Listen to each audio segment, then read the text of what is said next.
Começar falando sobre os tipos de personalidade e como isso pode afetar nosso dia a dia.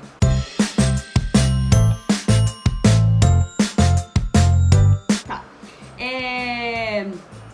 Vamos lá. A personalidade influencia tudo na nossa vida, tudo. Só que eu te pergunto, o que é personalidade? Personalidade nasce com a gente. É cientificamente comprovado que a personalidade está no nosso DNA, é genético. Os cientistas conseguiram comprovar isso, a gente tem alguns exemplos até de crianças, de bebês, que na maternidade, quando eles colocam som alto, alguns bebês sorriem e viram um rostinho na direção do som e outros bebês choram. Isso já é um indício de personalidade. Os nenês, os bebezinhos que olharam para o som são mais extrovertidos. Quando eles crescerem, eles vão ter uma atitude mais extrovertida. E aqueles nenês que escutaram o som alto e começaram a chorar são bebês que vão ser mais introvertidos. Então, o que a gente entende com isso? Que a gente já nasce com a nossa personalidade. Teve até algumas teorias no passado de que a gente nascia como uma tábua rasa, que a gente não era nada, a gente não entendia nada, e conforme a gente ia crescendo, a gente ia desenvolvendo a nossa personalidade. E hoje em dia foi comprovado que não, a gente já nasce com a nossa personalidade, porque ela é uma característica genética, tá no nosso DNA. Então, assim, dá pra gente alterar algumas coisas, mas a nossa personalidade é única, é nossa e a gente já nasce com ela. Porém, igual eu falei, a genética não é uma sentença. Vocês já ouviram algumas pessoas falando assim, a minha família inteira tem diabetes, então eu vou ter diabetes também. Geralmente fala a questão da genética em relação a doenças, tá? Mas a genética ela tá envolvida em muitas outras coisas. Mas aí às vezes a pessoa fala, minha família tem histórico de algum tipo de doença, então com certeza eu vou ter também. E isso não é verdade. Foi comprovado cientificamente também que essas características genéticas, elas são... eles fazem uma comparação bem legal, que fica bem fácil de todo mundo entender. É como se fosse uma lâmpada. Quando a gente nasce, a nossa lâmpada tá apagada. Dependendo das nossas atitudes, do ambiente que a gente vive, essa lâmpada acende. Quando ela acende, a genética relacionada à doença ou o que quer que seja, aparece em você. Então, funciona como? Tem uma palavrinha que é a epigenética. O que é a epigenética? É o nosso ambiente, é onde a gente vive e é as escolhas que a gente faz. A epigenética é como a gente muda a nossa genética de acordo com o ambiente que a gente vive e de acordo com as escolhas que a gente faz. Então, dependendo das escolhas que nós fazemos, a gente pode manter essa lâmpada, essa luz apagada, essa lâmpada apagada. Então, a genética não é regra. A genética ela não é obrigatoriamente vai aparecer em você, a menos que você acenda a lâmpada. Para explicar melhor isso, eu vou falar para vocês das abelhas. Vocês já viram a abelha rainha e a abelha operária? Vocês já chegaram a ver fotos dessas abelhas ou chegaram a ver em algum lugar essas abelhas? Aparentemente elas são completamente diferentes no olhar. A abelha rainha geralmente é mais gordinha, tem uma bundinha diferente, ela é maior. E a abelha operária é aquela abelha do dia a dia que às vezes a gente vê voando por aí. E por que tem essa diferença? Eu vou contar pra vocês. As duas nasceram iguais. As duas abelhas, no código genético delas, elas são exatamente iguais. O que mudou para uma ficar de um jeito e a outra de outro? A epigenética. As abelhas rainhas, elas se alimentam da geleia real. E as abelhas operárias se alimentam de néctar e pólen. Então, o que isso quer dizer? Que a gente é o que a gente come, literalmente. Então, vocês estão vendo que eram dois seres idênticos, com DNA idêntico, porém um comeu uma coisa, o outro comeu outra, e na vida adulta eles são completamente diferentes, eles nem se parecem. Então, a nossa alimentação diz muito da epigenética e pode acender ou apagar as nossas lâmpadas. Vou dar um outro exemplo para vocês em relação à atividade física. Esse exemplo é meu. Eu não sei se vocês sabem, nem todo mundo sabe, mas eu nasci com uma deficiência óssea genética. Essa deficiência óssea deixa os meus ossos mais fracos do que de outras pessoas. Eu já tive mais de 15 fraturas, eu já tive que fazer 2 cirurgias, eu já usei pino, já fiquei muito tempo com gesso. Então assim, quando eu era criança, o médico dava um atestado para minha mãe levar na escola porque eu não podia fazer exercício físico. Eu não podia fazer aula de educação física. Então, pra mim foi muito duro, porque eu sempre fui muito espoleta, sempre fui muito de brincar, de querer correr, e a minha mãe, coitada, ela quase morria, porque eu queria aprontar as coisas, queria brincar, e ela desesperada, porque qualquer tombinho besta eu caía e quebrava, que já aconteceu algumas vezes. Inclusive, uma das vezes eu tinha acabado de sair do hospital, tirei o gesso do braço, tinha acabado de tirar o gesso do braço. Fui na casa de uma amiga da minha mãe, saí correndo pra abraçar ela, tropecei no degrau, caí, quebrei o mesmo braço, tive que voltar pro hospital pra engessar o braço de novo. Então assim, minha mãe sofreu muito, coitada. Eu já era assim, né? Já era uma coisa que eu gostava desde pequena. Então eu fui educada de criança a não fazer nada. Porque o médico falava que eu não podia, porque naquela época não tinha tantos estudos, as pessoas não entendiam como essa doença funcionava, como esse defeito genético funcionava. Quando eu cheguei numa certa idade, na idade de ir pra faculdade, foi uma briga grande em casa, porque eu sempre quis fazer educação física, sempre. No final eu acabei fazendo uma outra faculdade antes, eu fiz administração antes da educação física. Quando eu terminei a administração, fiquei 1 ano sem fazer nada. Infeliz, porque não era o que eu gostava de fazer. E aí depois de 1 ano eu falei pra minha mãe que eu ia fazer faculdade de biologia, mas eu prestei vestibular pra educação física. E aí eu passei e fui fazer educação física. Se eu não me engano, eu acho que ela ficou sabendo que já fazia 2 meses que eu tava fazendo a faculdade. Ela quase infartou. Mas a partir dali, quando eu comecei a entrar na vida mais saudável, a fazer atividade física, eu vi a mudança em mim. Eu me sentia melhor, eu sentia menos dores, eu me sentia mais disposta.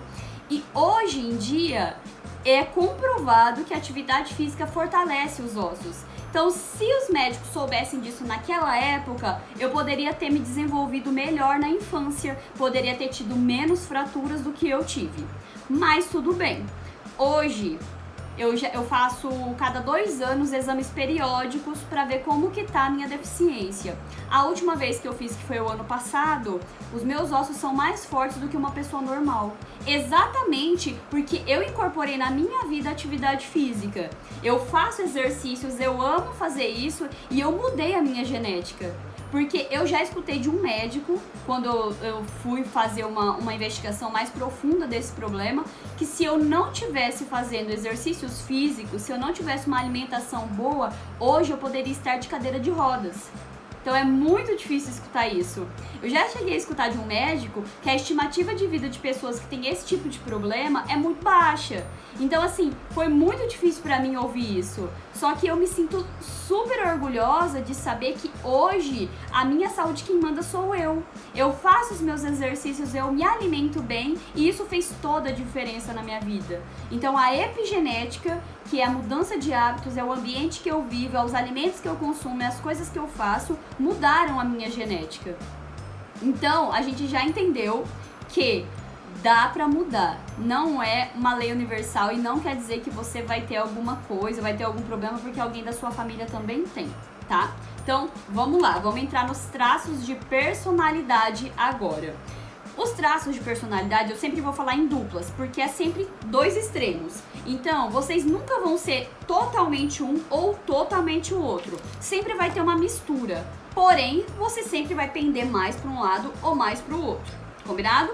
Então, os primeiros traços de personalidade é o extrovertido, que é a extroversão, e a introversão. Então, eles estão em campos opostos.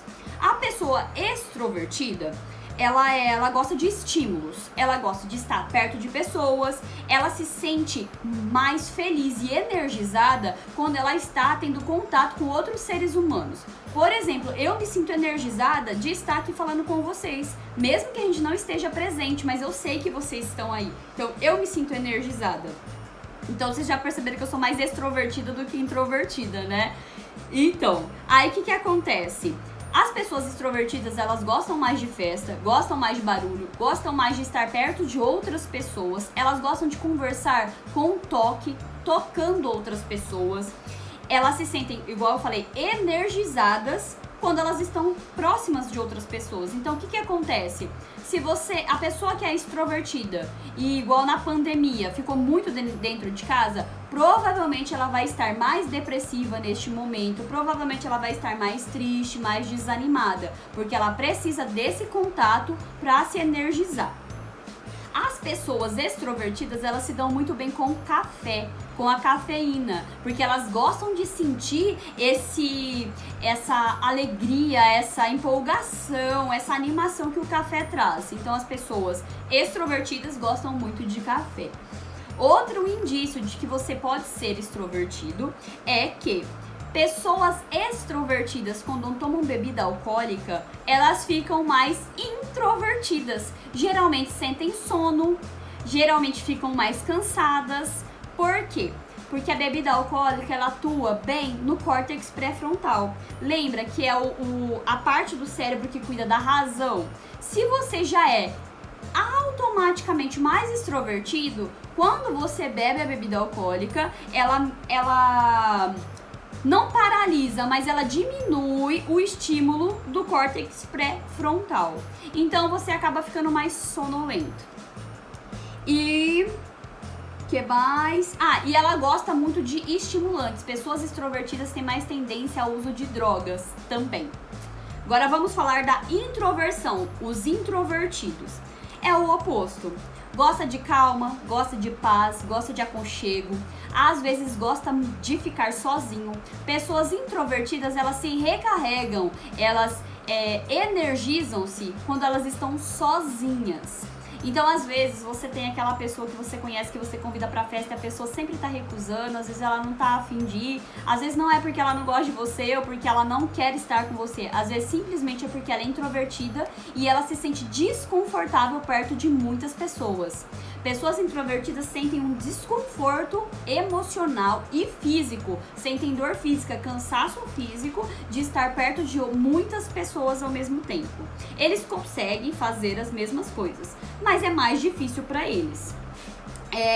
Eles não gostam de chamar atenção, não gostam de ser o centro das atenções e eles não se dão muito bem com o café.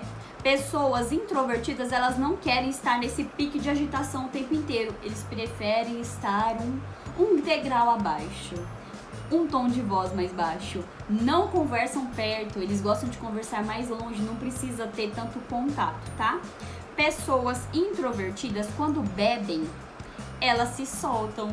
E aí acontece o oposto do extrovertido. Porque como o córtex pré-frontal deles estimula a introversão, quando ele bebe, ele se solta, se joga e faz coisas que naturalmente eles não fariam. Lá, a Janaína falou, sou eu.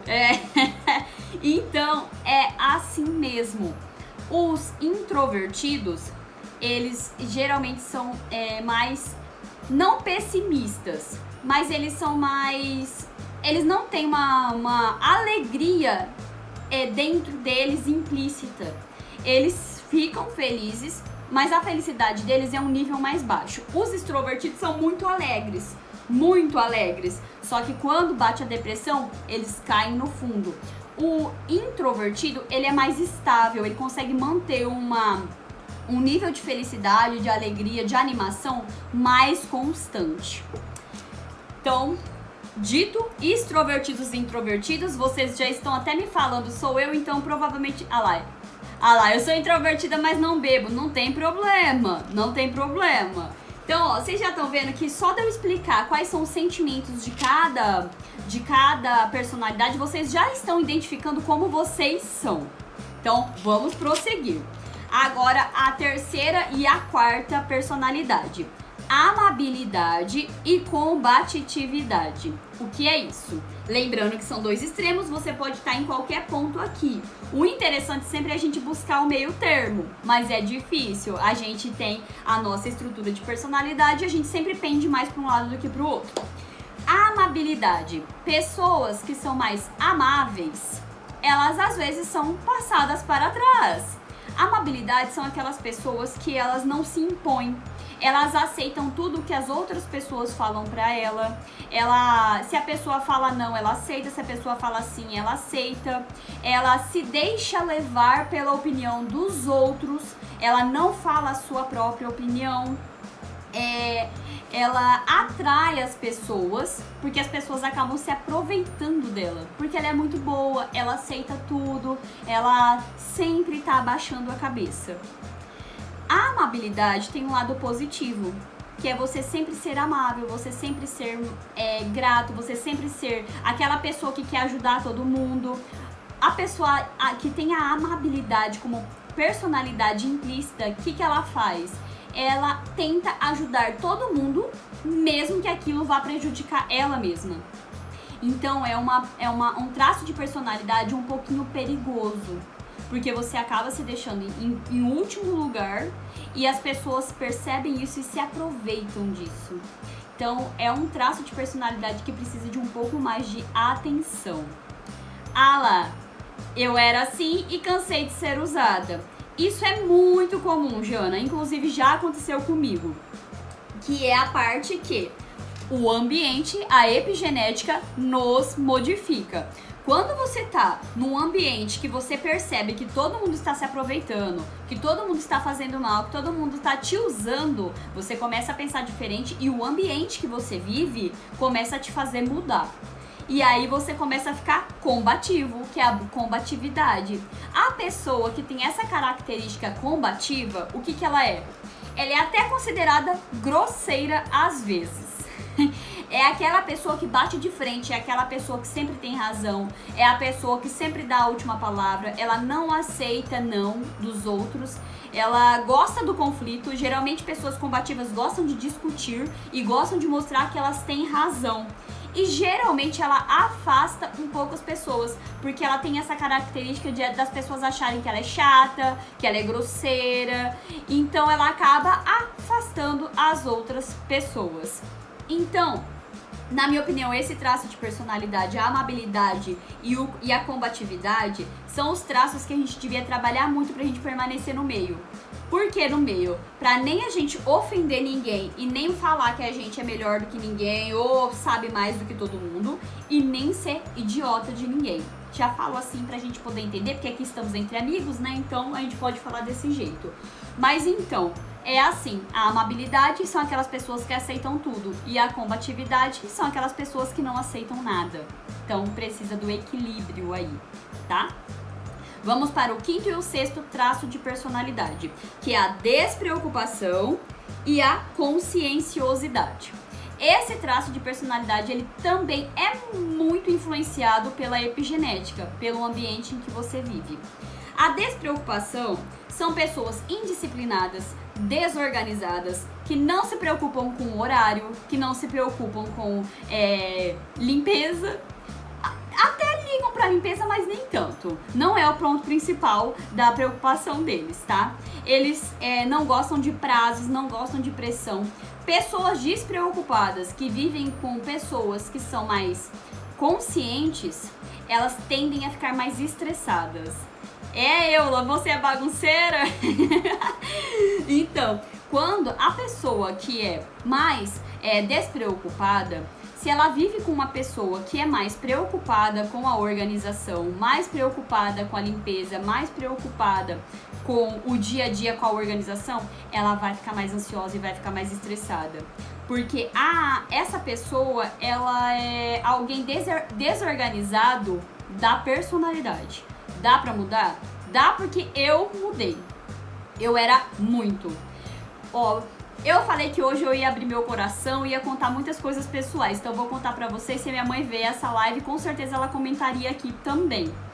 Quando eu era mais nova, a minha mãe pegava tudo que tinha dentro do meu guarda-roupa quando eu deixava bagunçado, ela fazia assim, ó, ela passava a mão e ela derrubava tudo e ela ainda fazia assim com o pé, ó, misturava e falava assim, agora você vai arrumar, porque ela sempre ficava pegando no meu pé pra eu organizar tudo.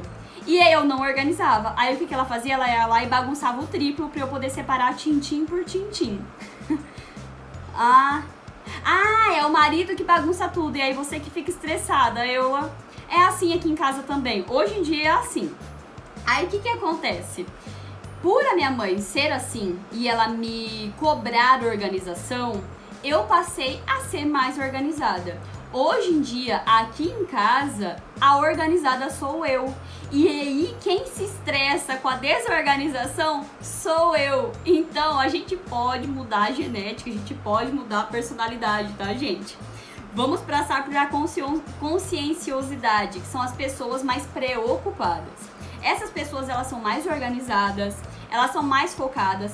Geralmente, elas ficam mais ansiosas, porque elas querem ver ordem em tudo. Tudo nos seus devidos lugares.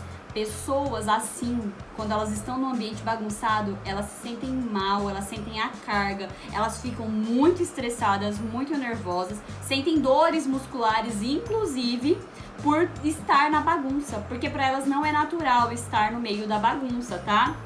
Elas não conseguem conviver com a desordem, então acaba meio que batendo de frente. Então, se vocês, como eu, convivem com pessoas opostas, vocês vão sofrer um pouquinho, mas nada que uma boa conversa não resolva. Lá, eu sou muito preocupada. Jana, não fala de signo aqui, que eu vou explicar uma coisa sobre signo depois. Vou falar. Então, o que acontece? A gente tem que aprender a respeitar a personalidade um do outro e aprender a conviver com as diferenças. Eu sei que é difícil, mas nada é impossível e a gente está vendo todos os dias nessas lives que a gente consegue mudar muita coisa na nossa vida. Vamos seguir. A sétima e oitava personalidade, cauteloso e impulsivo. A pessoa cautelosa, eu surto com bagunça.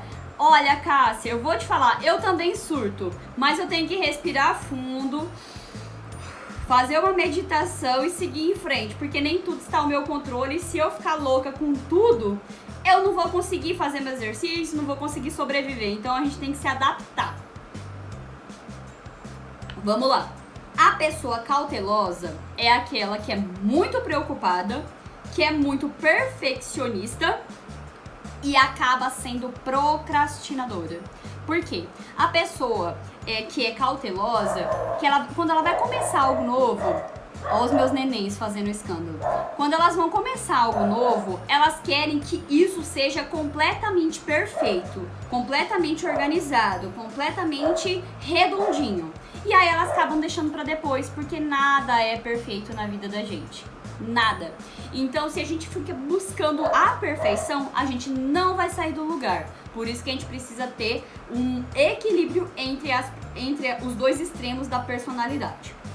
A pessoa impulsiva, ela é o oposto. Ela faz muito, só que ela é movida pela motivação. É aquela pessoa assim, tá motivada agora, vai lá, faz. Aí desanimou, para de fazer. Aí tá feliz de novo, faz. Desanimou, para de fazer. O impulsivo, ele só funciona à base de estímulos muito intensos. Ele não consegue viver no morno, no meio termo, tá? Vamos para o próximo, que eu acho que esse é o que vai dar o que falar. A nona e a 10ª personalidade, que são as personalidades que eu até deixei por último, porque eu acho que vocês vão sentir na pele. É o neuroticismo e a estabilidade. Por que eu acho que vocês vão sentir na pele? Porque essa é o traço de personalidade mais difícil de conviver. E eu, como sou muito sortuda, o meu traço de personalidade mais latente é o neuroticismo. E eu vou explicar por que ele é o mais complicado de se trabalhar. Não é impossível, porque eu consegui mudar muita coisa, mas é um traço difícil de se lidar. Quem tem esse traço acentuado da personalidade não lida bem com problemas, não lida bem com pressão, sempre vê o lado negativo das coisas, está sempre com o medo do que vai acontecer amanhã, é extremamente ansioso, sofre muito. Pessoas que têm um neuroticismo aguçado, geralmente, se não sabe lidar com as suas emoções, entra em depressão, tem transtornos, entre outros problemas emocionais, psicológicos e psiquiátricos. Dentro de problemas psiquiátricos, o neuroticismo é um do top 10, tá? Não chora, Jana, a gente tá aprendendo pra não ficar nesse ponto, não chora. Ó, as pessoas com neuroticismo aguçado, elas focam em tudo que pode dar errado. E elas esquecem de ver o lado positivo das coisas. Elas esquecem de ver o que pode dar certo. Então, muitas vezes as pessoas neuróticas, que têm o neuroticismo aguçado, elas nem tentam algo novo, porque elas já acham que vai dar errado logo do princípio, tá? E uma outra coisa, Cia... É a minha nenê que tá arranhando a porta pra entrar, mas se eu deixo ela entrar, ela faz um regaço aqui dentro. As pessoas que têm o neuroticismo mais aguçado, elas têm um hiperfoco para sintomas. O que é isso? Vou explicar dando um exemplo meu também, que a louca aqui tem que dar os exemplos da vida dela. Eu já tive um processo de ansiedade muito grande. Fui diagnosticada com ansiedade... transtorno de ansiedade, com alguns outros problemas também. Então, eu sempre fui muito ansiosa e eu cheguei num ponto há uns 5 anos atrás, mais ou menos, que eu saía de casa, chegava no meio da rua e eu começava a chorar sem motivo nenhum. E aí, mais uma falando de signo. Eu vou falar de signo daqui a pouco, vocês não vão gostar. Mas vamos lá. Aí, o que aconteceu? Quando você tem esse neuroticismo aguçado, você tem um hiperfoco para sintomas. Quem já teve crise de ansiedade aqui sabe de algumas coisas que a gente sente. A gente sente taquicardia, dor de cabeça, batedeira, a taquicardia, a batedeira, né? Formigamento nas mãos. Quando eu tive algumas crises muito sérias de ansiedade, o meu braço inteiro adormecia, meus dedos adormeciam, minha boca adormecia, eu tinha taquicardia, eu ficava com muita dor de cabeça. Inclusive, eu tive alguns traços de síndrome do pânico, então eu não conseguia dormir. Já fiquei 3, 4 dias sem dormir. E aí eu ficava embaixo do chuveiro pra a água me despertar, porque eu achava que se eu dormisse, alguma coisa ruim iria acontecer. E aí, o que aconteceu? As pessoas que têm esse neuroticismo muito aguçado, elas ficam prestando atenção nos sintomas. Então, qualquer coisa que você sinta, você vai associar a uma doença. Qualquer coisa. Então, eu achava que eu estava infartando toda vez que eu tinha uma crise de ansiedade. Fui em vários cardiologistas. Vários. Fiz todos os exames que vocês imaginarem. Eu não tenho nada no coração. Meu coração, assim, ó, bonzinho, bombeia sangue, que é uma beleza. Inclusive, por conta dos exercícios, ele trabalha muito bem. Olha lá, ó, a mão atrofia. Exatamente, acontece tudo isso. E aí você tem um hiperfoco dos sintomas. Às vezes, você está sentindo apenas um coração um pouco disparado, até por conta do esforço que você fez. Só que você foca tanto nesse esforço, nesse coração acelerado, que esse sintoma aumenta. Por quê? Porque você está tão ansiosa que seu corpo produz várias enzimas que vão acelerar ainda mais o seu coração. Vocês já ouviram falar de pessoas que têm medo de aferir a pressão? Geralmente pessoas que têm pressão, que tomam remédio de pressão ou que já teve algum problema, têm medo de aferir a pressão. Essas pessoas, só de ver o aparelho de aferir a pressão já sobe automático. Não é porque ele tem um problema de pressão, não é porque ele está com a pressão alta, é porque o medo dele desencadeou essa reação do corpo. Então, o neuroticismo são as pessoas que têm hiperfoco nos sintomas. Elas sempre acham que elas estão com uma doença, elas sempre estão procurando um problema ali, procurando alguma coisa. Vamos falar da estabilidade, que é o que eu busco todos os dias da minha vida. Eu busco todos os dias ser uma pessoa mais estável, a estabilidade emocional. Porque é como o traço de personalidade que eu tinha muito acentuado era o neuroticismo. Hoje, gente, graças a Deus, eu consegui controlar e muito esse traço. Eu era muito. Hoje em dia, eu melhorei 90%, tá? Ah lá. Tá vendo? Todo mundo, Jana, sente alguma dor quando tá muito ansiosa e a gente acaba aumentando essa dor por conta da tensão. Se vocês ficam ansiosas, vocês tensionam a musculatura. A musculatura tensa vai começar a doer. É normal.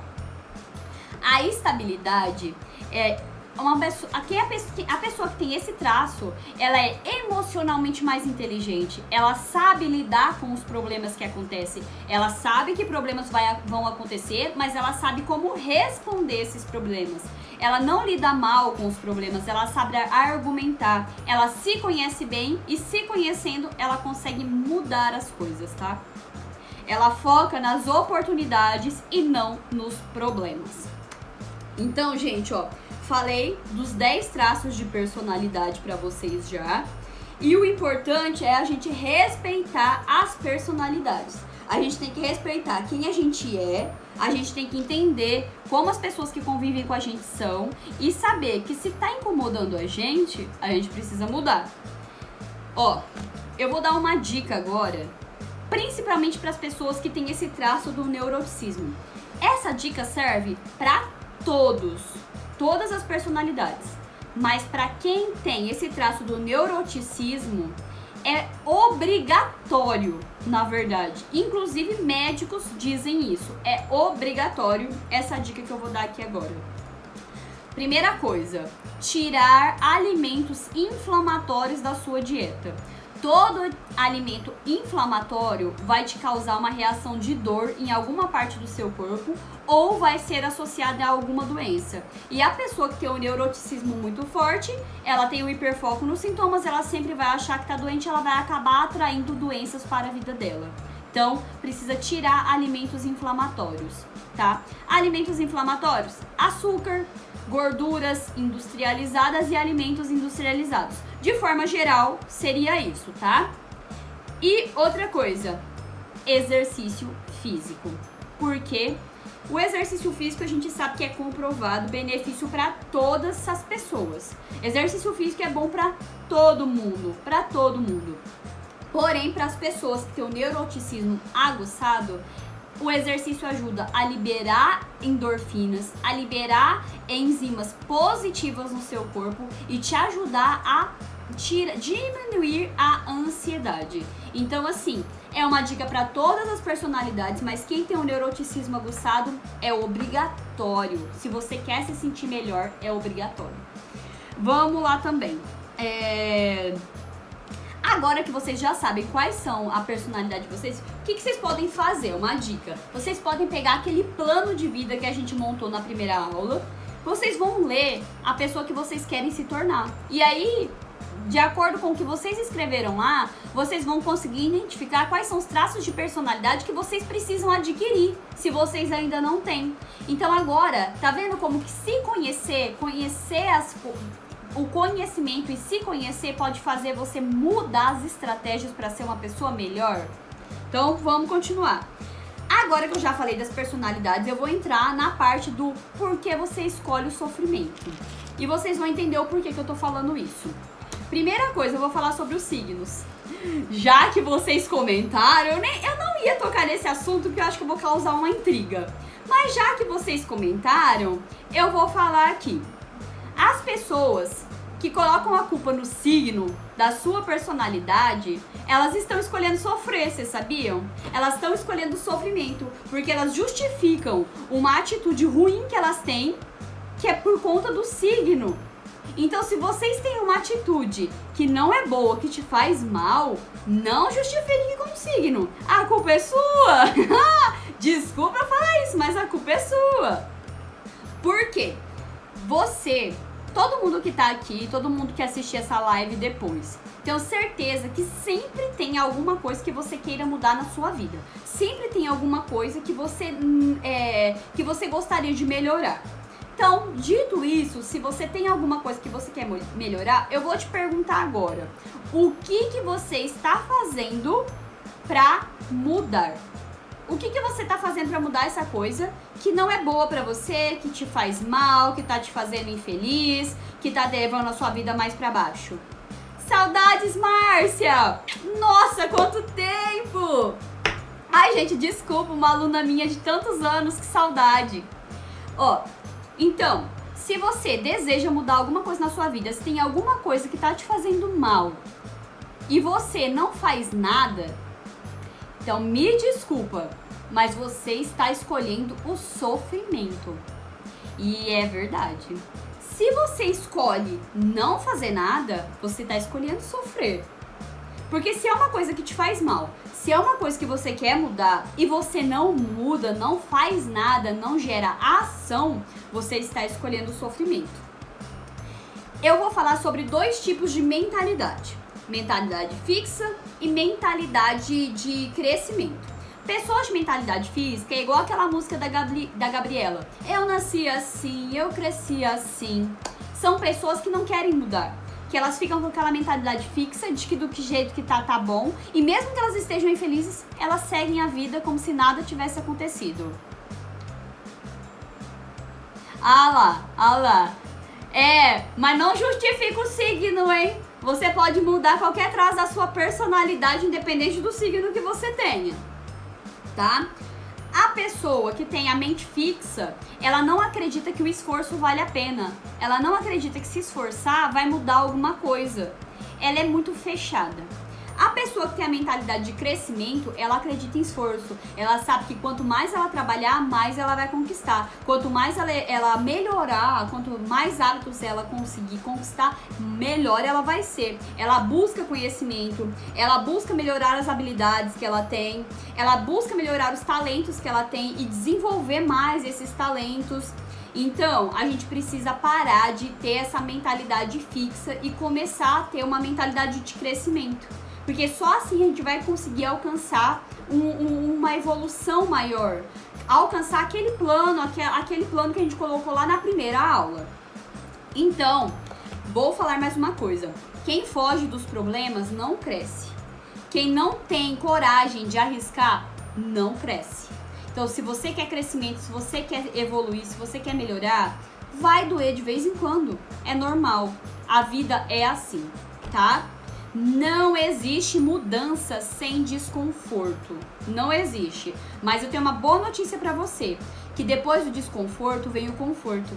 Quando você adapta aquilo na sua vida, você vai ser melhor, você vai ser mais feliz e você vai se sentir mais confortável com essa mudança. Então vamos lá.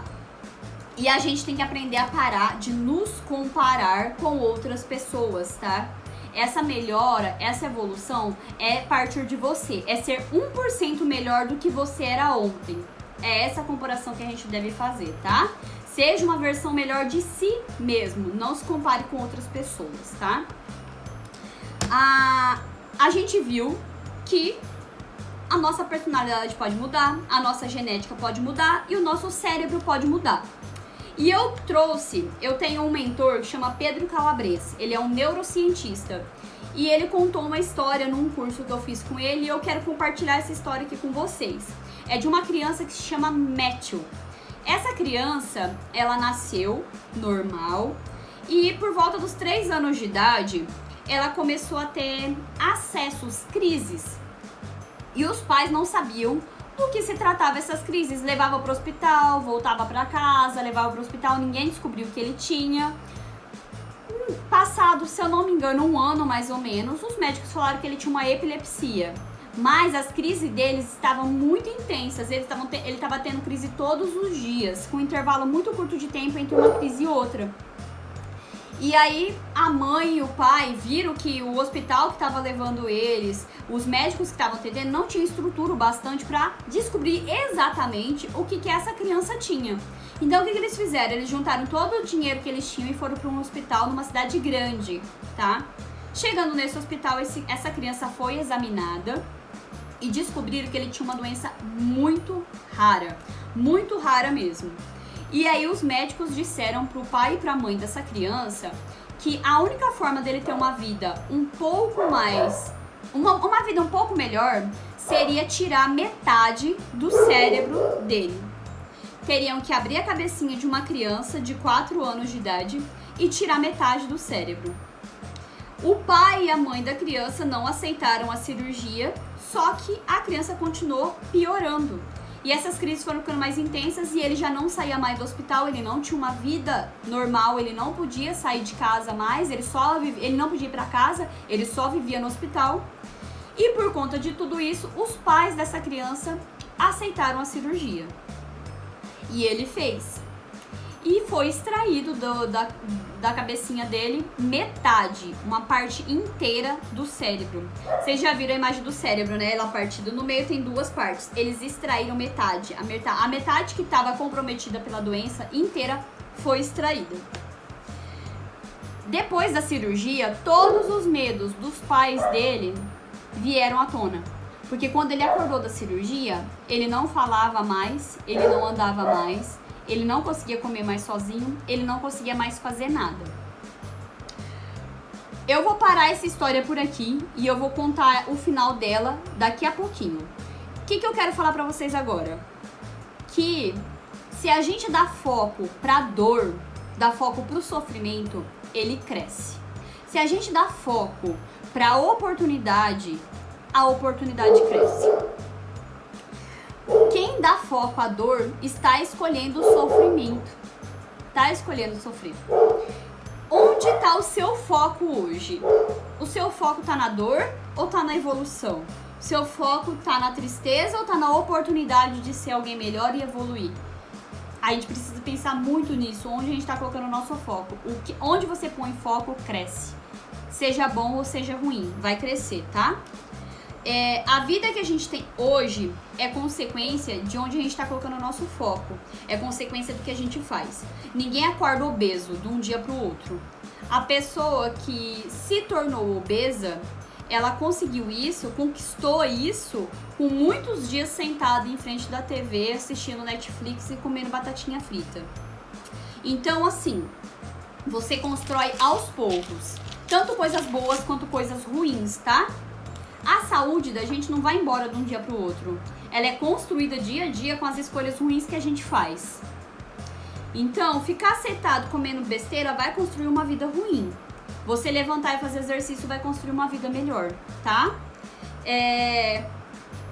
Dito isso, essa família, quando viu o filho, a criança, dessa forma, eles podiam ter focado na dor, ter focado no sofrimento e ter continuado ali meio que desistido.